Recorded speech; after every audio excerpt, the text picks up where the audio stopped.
A paz do Senhor, meus irmãos. Sejam bem-vindos a mais uma aula da nossa querida Escola Bíblica Dominical.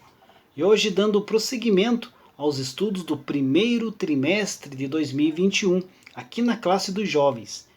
Nesse trimestre estamos estudando o tema Ensina-nos a orar. Exemplos de pessoas e orações que marcaram as Escrituras. E hoje vamos estudar a lição de número 5, que tem aí como título Neemias, a oração de um construtor. O texto do dia da nossa lição se encontra em Neemias, capítulo de número 1, versículo de número 6, que diz assim: Estejam, pois, atentos aos teus ouvidos e os teus olhos abertos, para ouvires a oração do teu servo, que eu hoje faço perante de ti, de dia e de noite, pelos filhos de Israel, teus servos. A síntese da lição destaca: com Neemias aprendemos duas valiosas lições, que a oração é uma ferramenta indispensável para vencermos os maiores desafios e que precisamos eleger as prioridades certas em nossas vidas. A introdução aqui da nossa lição diz assim: no livro de Neemias encontramos relatos que nos revelam preciosas lições acerca da oração, da sensibilidade para com a dor do nosso próximo, da disponibilidade em ajudar a quem precisa, da fidelidade à soberania do Senhor e da integridade do homem que serve a Deus. Então hoje nós vamos estudar a respeito de Neemias, né? Mas quem era Neemias, né? Quem foi Neemias? O seu nome significa Deus consola. Ele era filho de Acalias, mas pouco se sabe a respeito da sua família. A palavra de Deus relata que ele tinha também um irmão, por nome Hanani. E no momento em que se informou da crítica situação que se encontrava Jerusalém, ele se achava então na função de copeiro do rei Artaxerxes, o rei da Pérsia. Essa função de copeiro era uma função de plena confiança do monarca. O copeiro sempre tinha acesso ao rei. Ele era um amigo íntimo do rei. Segundo o teólogo Warren, o copeiro do rei era uma combinação do primeiro-ministro, guarda-costa, agente pessoal de segurança e ajudante do rei. Era então a pessoa na qual o rei mais confiava. Suas responsabilidades incluíam também a obrigação de provar o vinho antes que o rei bebesse, para assegurar-se de que não estava envenenado. Essa era a função de Neemias. Artaxerxes lhe confiava a sua própria vida a Neemias. Mas não consta que Neemias pertencesse a uma família importante. Ele residia no palácio como membro de um povo que estava sob o domínio estrangeiro. Possivelmente fosse então um verdadeiro servo de Deus, que soube dar testemunho de sua fidelidade e do seu amor ao seu povo e a Deus. Deus usa pessoas, queridos, independente da sua classe social. Deus não escolhe classe social para usar as pessoas. Também não escolhe função ou nem cargo que exerça. A sua exigência, queridos, é que seja um servo fiel. E você? Tem sido usado por Deus? Você tem sido fiel a Deus nos seus compromissos? Você tem honrado os compromissos que você assumiu perante Deus? Pense nisso, queridos. Deus tem grandes coisas para a sua vida. O ponto 1 aqui da nossa lição: a tristeza de Neemias diante da miséria do seu povo. Aí aqui são 3 subtópicos, né? Tempos de reconstrução, né? Sensibilidade e empatia, e um mundo que agoniza. Mas vamos relembrar um pouquinho o que aconteceu com Israel, né, para chegar até esse ponto aqui onde Neemias estava aí amargurado da situação de Jerusalém. Nós sabemos que por causa da desobediência ao Senhor, o povo de Israel, com as suas 10 tribos, que era o reino do norte, foi levado cativo à Síria, no reinado de Peca, no ano de 740 a.C., e o restante da população em 721 a.C. Em 597, no reinado de Joaquim, foi então a vez de Judá, que era o reino do sul, ser levado à Babilônia por ordem de Nabucodonosor. Ali os cativos tiveram certa liberdade religiosa com Daniel, Sadraque, Mesaque e Abednego. Vocês conhecem essa história. Só que o seu filho, Belsazar, filho de Nabucodonosor, orgulhou-se e perdeu o reino para os medos e os persas, que foi conquistado por Dario, o Medo. Contudo, os persas que acabaram prevalecendo nesse combate. E no primeiro ano do reinado de Ciro, Deus então acabou tocando em seu coração e permitiu que um grupo de judeus fosse a Jerusalém para reconstruir o templo. Com esse beneplácito do rei Ciro, uma primeira leva de judeus, que totalizou 42.360 pessoas, voltou para Israel a fim então de reconstruir toda Jerusalém, toda Israel que tinha sido destruída durante o cativeiro da Babilônia. E no ano 538, aí, sob a liderança de Zorobabel, o grande governador, eles retornaram para Jerusalém para começar a reconstrução. Note bem, queridos, que na saída do Egito, Israel possuía cerca de 3 milhões de pessoas. Josué levou cerca de 6 milhões de judeus à terra de Canaã. Esse número acabou se mantendo, mas foi sendo aí diminuído à proporção que o povo desobedecia a Deus. E veja que ao voltarem do cativeiro babilônico, cerca de apenas 50 mil pessoas aí foram nessa primeira leva. Veja como diminuiu a população de Israel. Muitos foram se misturando, foram aí morando em outras nações, por causa do cativeiro, e foram largando, abandonando as suas raízes judaicas. Apenas alguns se mantiveram aí com a sua raiz de judeus. Então Zorobabel, o governador, ele recomeçou a reconstrução pelo altar. Chegando em Jerusalém, ele começou a reconstrução pelo altar. E foi uma ótima atitude dele, começar pelo altar. Tem um significado aí. Quando o altar está destruído, queridos, nada prospera no meio do povo de Deus, não é verdade? E logo em seguida, Zorobabel pôs então os alicerces do templo. Mas aí os inimigos começaram a se levantar e denunciaram essa reconstrução ao rei Artaxerxes, a fim ali de tentar paralisar o trabalho dos que queriam o bem de Jerusalém. E foi intensa a luta. A construção foi paralisada. Entretanto, o rei Dario confirmou que tinha dado já ordem para que a obra fosse realizada. E assim, o templo foi concluído no ano 516 a.C. Já no ano 457, houve então uma segunda leva de judeus que voltou a Judá por permissão do rei Artaxerxes, sob a liderança do sacerdote Esdras, que era um escriba da lei de Deus, para então continuar a reconstrução de Jerusalém. Mas ao chegar em Jerusalém, ele descobriu que o templo fora reconstruído, mas o povo estava em desobediência a Deus novamente. Inclusive os sacerdotes e os príncipes, que já tinham até se casado com mulheres estranhas. Isso, queridos, era um pecado gravíssimo contra a lei do Senhor. Entretanto, Esdras agiu então com firmeza e os obrigou a despedir aquelas mulheres que tinham se casado e havia ali se unido, formado famílias com essas mulheres. Então foi criado ali uma crise sem precedentes neste momento em Israel, que causou então grande prejuízo ao povo de Israel. Famílias ali tiveram que ser destruídas naquele momento. A própria Bíblia declara que Deus não se deixa escarnecer, porque tudo que o homem semear, isso também ceifará, que está lá em Gálatas 6 e 7.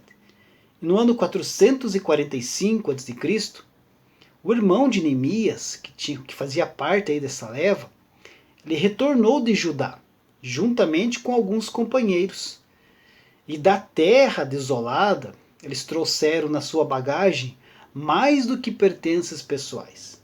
Trouxeram vívidas nas memórias, vieram as imagens da desgraça, do desapontamento e da desesperança que estava em Jerusalém, que estava em Israel.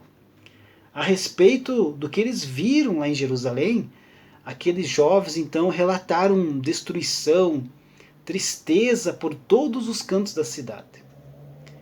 E aí que entra a nossa lição. Ao ouvir essas palavras, o coração de Neemias ficou completamente pesaroso, de sorte que entrou imediatamente em jejum e oração por muitos dias.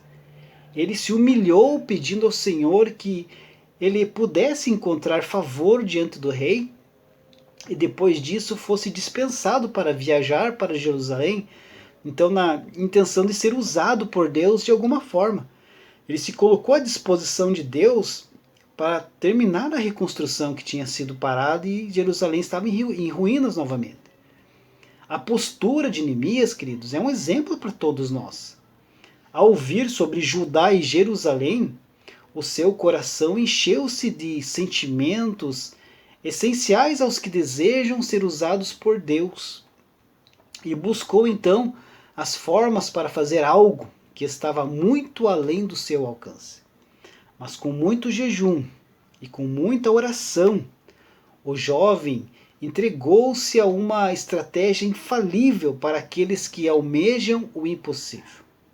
Com fé, ele permitiu-se ser usado pelo Deus de Israel e foi usado, queridos, para a realização de uma grande obra. Foi usado ali para a reconstrução dos muros do Templo de Jerusalém. Então que possamos também, queridos, almejar tal bênção, né? E estarem no centro da vontade divina. Então possamos então nos ocupar das obras do Pai amado, nos servindo a Deus, nos colocando à disposição para ser usado por Deus, assim como Neemias fez. Ele teve ali inteligência, audácia, sabedoria, naquele momento, clamar a Deus, orou a Deus. E através da sua oração, Deus fez maravilhas na vida de Neemias, na realização desta grande obra, que foi na reconstrução dos muros ali de Jerusalém. O ponto 2 aqui da lição, Neemias ora e jejua em favor do seu povo. Aqui, mais uma vez, 3 subtópicos, que está dividido aqui esse ponto 2. Neemias ora e jejua em favor do seu povo. Como eu falei, Neemias orou, jejuou, E segundo a palavra de Deus, ele orou durante 4 meses antes de ir à presença do rei. Olha quanto tempo. No seu livro, no livro de Neemias, podem-se contar 11 orações registradas. A oração, sem dúvida nenhuma, é a chave que move os céus. Neemias não entrou em desespero. Ele assentou-se para orar e chorou na presença de Deus. E orou abundantemente, sem parar. A sua oração, queridos, nos leva a refletir sobre como entrar na presença de Deus em tempos de crise, por causa da falta de temor dos seus servos. Não é verdade? O que foi que aconteceu, o que estava acontecendo em Jerusalém? Ele adorou a Deus. E aqui no versículo 5, aqui do nosso texto bíblico, Neemias, capítulo 1, versículo 5, está escrito aqui, E disse, Senhor, Deus dos céus, Deus grande e terrível, que guardas o conserto e a benignidade para com aqueles que te amam e guardam os seus mandamentos. Então aqui ele não começou a sua oração pedindo já, mas ele começou a sua oração como? Adorando a Deus. Primeiro ele adorou a Deus, depois ele pediu. E na sequência aqui, no versículo 6, nós vemos em outro exemplo de Neemias. Ele intercedeu por seu povo. Versículo 6. Estejam, pois, atentos os teus ouvidos e os teus olhos abertos para ouvires a oração do teu servo. Neemias falando com Deus. Que eu hoje faço perante ti, de dia e de noite. Ele orava dia e noite. Pelos filhos de Israel, teus servos. Ele estava intercedendo pelos filhos de Israel. Então, antes de pedir a Deus o que ele desejava, né, que era retornar lá para a reconstrução dos muros, ele estava orando em favor do seu povo. Neemias suplicou a Deus que ouvisse a sua oração que ele fazia naquele momento. Ele queria interceder por Israel, interceder pelo povo de Israel. E queridos, hoje existe aí uma necessidade enorme de intercessores, não é verdade? Existem sim muitos faladores e murmuradores em muitas igrejas, mas poucos intercessores. Com a chamada teologia da prosperidade, muitos aprendem então a decretar, né? Determinar e exigir as bênçãos de Deus. Há também pregadores que ensinam que não se deve orar dizendo Senhor, se for a sua vontade, não é verdade? Dizem os pregoeiros da confissão positiva que essa oração é devastadora da fé, pura manipulação exegésica. Neemias não determinou que a situação de Israel fosse modificada. Ele orou a Deus em atitude de humildade, de suplicante. Estejam os teus olhos abertos para ouvires a oração do teu servo. Foi isso que Neemias falou. Lembra? Jesus orou a Deus dizendo, Pai, se queres, passa de mim este cálice.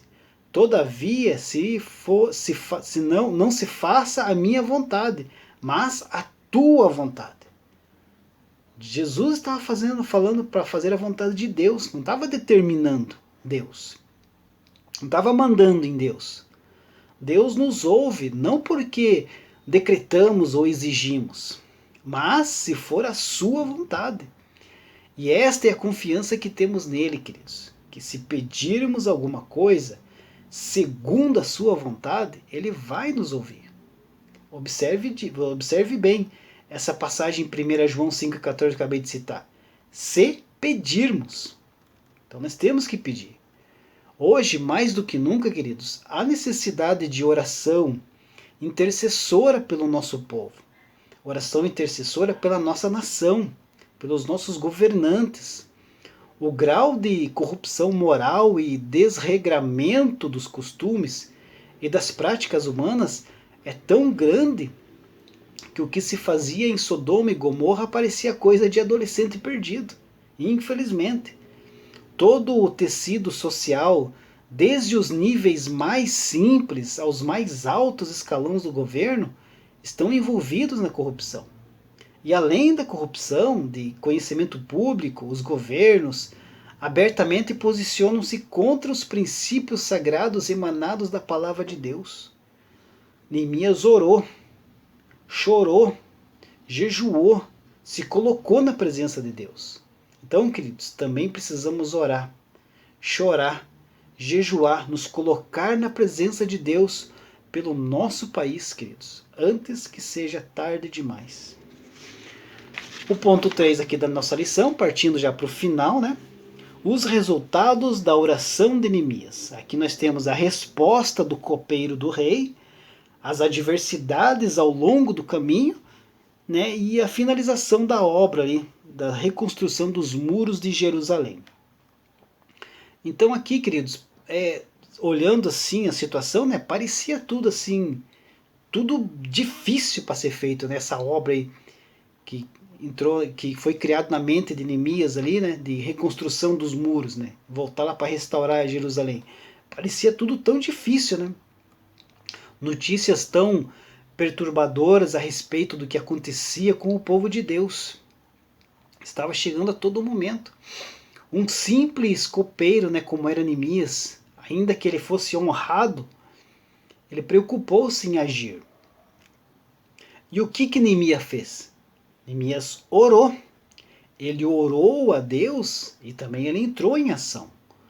O rei então percebeu a preocupação que Neemias estava passando e indagou o motivo da sua tristeza. A partir deste momento, as orações estavam sendo respondidas. Neemias explicou o porquê da sua tristeza e Deus tocou no coração do rei para enviá-lo a Jerusalém a fim de reconstruir os muros. Neemias foi e agiu com sabedoria ao interceder por seu povo. Não quis viajar clandestinamente. Pediu cartas que dessem respaldo legal à sua arriscada viagem. Ele teria que atravessar por várias nações inimigas dele. Então, se não tivesse essas cartas de autorização do rei, provavelmente ele não conseguiria chegar ao destino. Não conseguiria chegar até Israel, até Jerusalém. Muitas vezes, queridos, sobre o pretexto de que a obra é de Deus, há crentes que abusam no descumprimento das leis. E Neemias queria cumprir todas as leis à risca. E por isso, esses servos, esses que se dizem servos de Deus, que usam a obra para descumprir as leis, acabam sendo punidos. As autoridades, queridos, representam a lei. E como cidadãos, nós precisamos dar o exemplo na obediência às leis do país, desde que elas não confrontam com a lei maior, que é a palavra de Deus.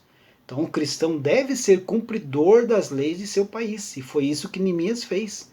Ele tinha o respaldo do rei.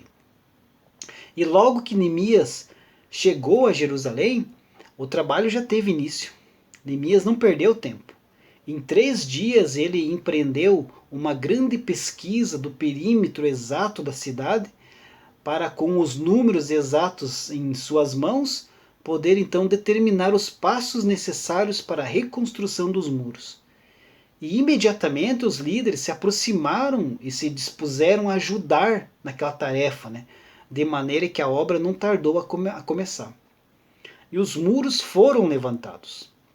Mas a reconstrução dos muros, queridos, foi levada adiante em meio a oposições sistemáticas e sem trégua. Mas graças à boa mão de Deus sobre Neemias e os seus liderados, a obra chegou ao fim, gerando assim grande alegria nos edificadores, no povo de Judá e em todos os habitantes de Jerusalém.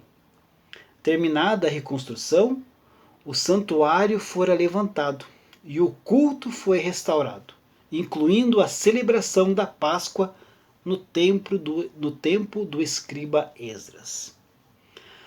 A conclusão aqui da nossa lição, amados, diz assim: ao estudarmos a vida de oração do construtor Neemias, podemos perceber a importância em elegermos as prioridades certas para a nossa vida.